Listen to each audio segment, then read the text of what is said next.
everyone, it's me, Lisa, and of course my very loving and dashing, amazing, handsome husband. Fuck, you talk some shit. Okay, so what are we doing today? Well, today we're just trialing a new gimbal head that we got. We're looking at making content in between our normal daily lives and bullshit, really. Something that seems to be missing here in New Zealand is videos on aviculture, specifically parrots, which is my passion and my drive. I even wear the Parrot Society New Zealand t-shirt to go to appointments and stuff that have nothing to do with birds. So yeah, we're just looking at making some content, seeing if people enjoy it, people like it. Lisa's new into the avicultural scene. She gave up being in the Philippines to come here and be stuck in a motorhome hand rearing parrots.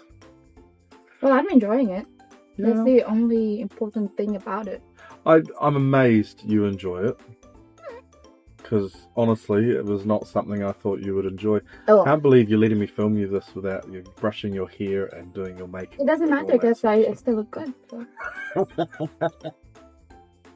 So yeah, Lisa's while she, over the past couple of months, we've been bringing in some babies that we've been getting from a friend of ours for Lisa to learn hand rearing and practical skills and all that sort of stuff.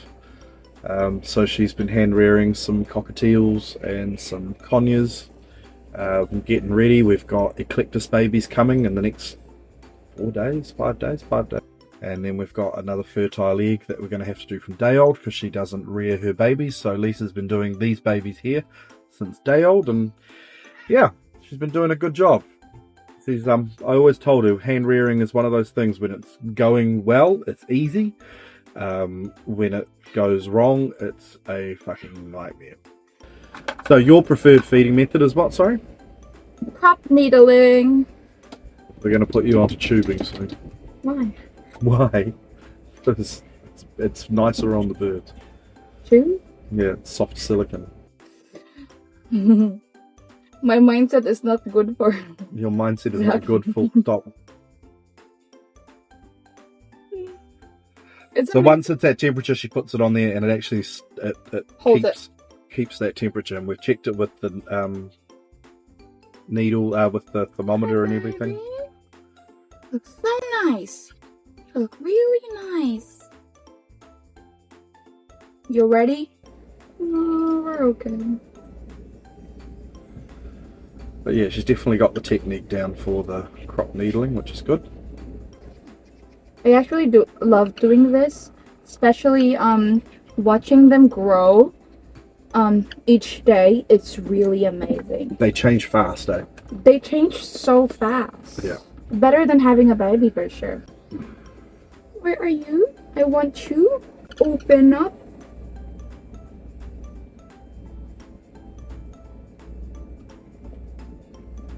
So what are you feeding at the moment? Every 4 hours? I feed every 4 hours now because I think they're... How old are they? 4 weeks. 4 weeks. 4 weeks, 5 weeks. 4 weeks. And now it's time to feed the bird that I really hate. Hate's a strong word. Everything has its place. Just cockatiels. We got them for practice for you. Yeah, we got them for practice. I know that sounds terrible, but this is learning, and she hasn't lost. And they're just crazy little nutters, eh? No, they're like... How do I describe them?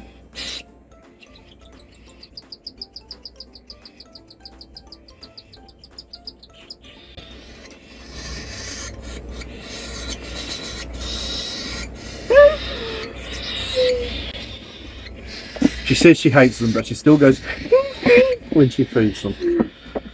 So basically, when Lisa got this round of babies, she got a round of cockatiels earlier that were a bit on in age. She's done these ones since they were very young.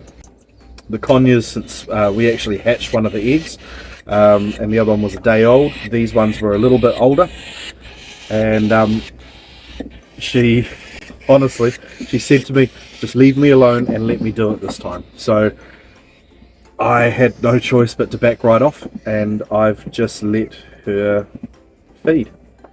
And she's done an incredible job with them. She's had a couple of minor hiccups. We had some crop issues. Look at the baby. We had some crop issues at the start with the cockatiels, not with the conures, but that was mainly because I had the brooding temperature set a little bit too low.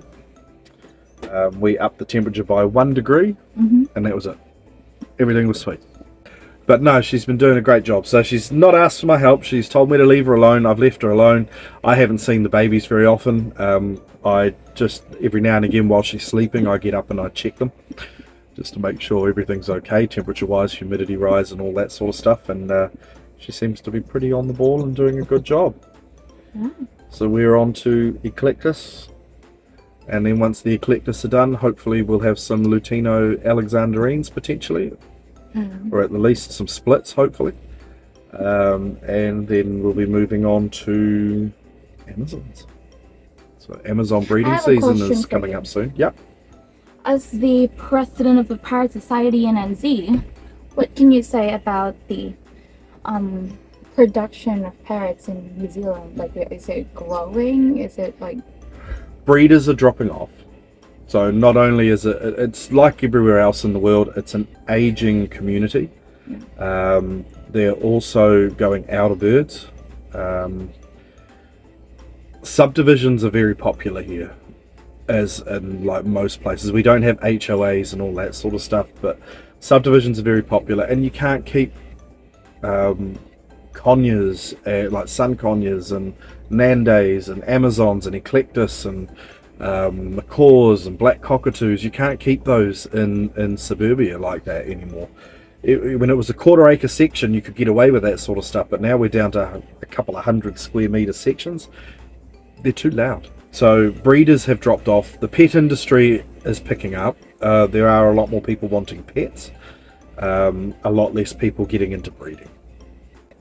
At the moment, with how bad the economy is, people just aren't buying the birds that they used to. So prices are dropping ridiculously on certain species, which has a lot of people up in arms, but what can you do? With years of experience and like having your life I didn't know this was with, turning into an interview with Hayden Van Hoof. surrounded with like birds, Yep. what's your favorite bird? I'm an Amazon man. I'll always love my Amazons. Yellow napes are my favourite. They are the first Amazons I ever saw.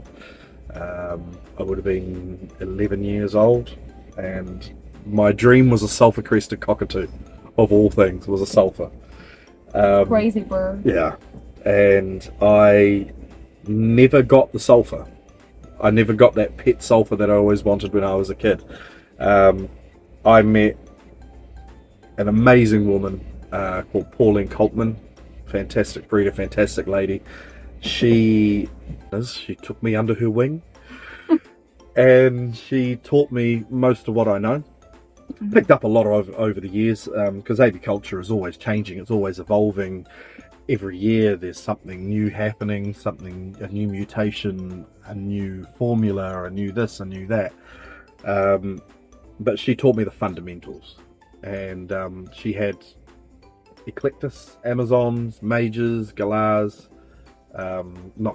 Greys, Gendays, Peach Fronts, Cloncurries, and then they were pure red-sided Eclectus, and from someone that was breeding lorikeets and cockatiels and budgies and all that sort of stuff to go into this backyard, this beautiful Japanese garden with the aviaries all around the perimeter of it, and seeing these beautiful birds, Eclectus, the colours on them made me go wow, but the attitude and the demeanour of the Amazons is what caught me. Yeah. And it never changed. So to wrap up this interview, this introduction. okay, to wrap up this this conversation, the topic that we're talking about, I would like to ask you one last question. Yeah. How would you convince, and what advice can you give to this younger generation who really doesn't know anything about birds, to make them involved more about being in like in the bird industry, Being in aviculture. being in aviculture? That's a tough one. So this generation Yeah, because today, you told me that you're lacking people that really produce birds and take cares of them. So how, if you have given the voice to like influence more youth to be open more about aviculture, how can you do that? it's so hard these days. This generation coming through are so wrapped up in their little worlds of what's Social happening on social media, what's happening with their friends. I mean, we all gave a shit about how our friends felt about us, but when you went home, it was over. Now you take your friends home with you on your phone, on your tablet, on your laptop, if people still use laptops. You know, it's super difficult to get young people into it because they're just wrapped up in their little bubbles, and getting them outside is fucking hard enough. We have to turn these on silent next time. I know.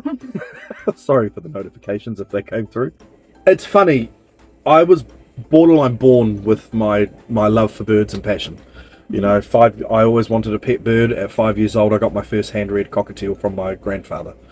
From there, it turned into this big machine that just kept growing and growing and wouldn't stop. But when you see kids, like I've done a few pet expos here in New Zealand, when you see kids and they see a blue and gold macaw or a scarlet macaw or an Amazon parrot or an eclectus parrot or even a cockatiel, they go, wow, look at that, and then you let them hold it or they watch you hand feeding. It catches their attention, but it doesn't last long. The new generation's a very now instant gratification generation. Sounded good, eh? Sounded good, eh? Yeah, sounds good. Like Instant gratification generation. that's a good word. Yeah. And parrot breeding is a game of patience. Expensive too. Keeping parrots is a game of patience. It's not, I mean, I don't believe in a starter bird. That's me personally. I do not believe in a starter bird. But I think there are, if you're going to breed, there are certain steps you need to take. I think keeping birds, let's not say breeding them. Let's say like having a pet. Having a bird. pet bird, It's really difficult in a way that you need to have a lot of knowledge. it's time consuming. Time consuming too. It's more cleaning than it is enjoying the birds. Yeah. But the reward that you get, like I've got a ruby macaw, and he just loves me. Hates me though. Hates her, loves me. I love it, hates her, because if it loved her and hated me, I'd be really pissed. But he is just the biggest, cuddliest teddy bear. But that took time, that took work. I hand reared him from a little chick. He has never bitten me on purpose. He beaks pretty hard, you know, he grabs on pretty hard, but I know he would bite the living crap out of her, and that would drop someone's confidence extremely quickly. True. Extremely quickly.